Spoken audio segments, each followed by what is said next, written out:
మిమ్మల్ని మీరు ప్రేమించుకోండి. కుటుంబంతో గడిపే సమయం పరిమితమైనది. దానిని గౌరవించండి. మీకు ఎన్ని పనులు ఉన్నప్పటికీ కుటుంబానికి సమయం కేటాయించడం చాలా చాలా ముఖ్యమైనది. 2.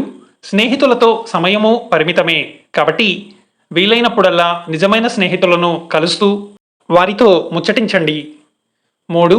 భాగస్వామితో సమయం ముఖ్యమైనది. ఎప్పుడూ రాజీపడద్దు. మీ భార్య లేదా భర్తకు మీరే సర్వస్వం. చిన్నారులతో సమయం చాలా అమూల్యమైనది. అటువంటి విశేషమైన సమయాన్ని చేజార్చుకోవద్దు. సహోద్యోగితో గడిపే సమయం ప్రభావవంతమైనది.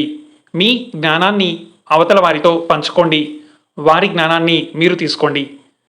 పని మాత్రమే కాదు, అప్పుడప్పుడు సరదాగా మాట్లాడుకోండి. చివరిగా, అన్నింటికన్నా వెలకట్టలేనిది మిమ్మల్ని మీరు ప్రేమించుకోండి. ప్రతిరోజు మీకోసం కాస్త సమయాన్నైనా వెచ్చించండి. ఏకాంతంగా ఉంటూ దైవధ్యానంలో ఉండడం లేదా మంచి సంగీతాన్ని ఆస్వాదించడం మీ ఏకాంతంలో ఒక భాగం అయితే ఆ అనుభూతి చాలా గొప్పగా ఉంటుంది.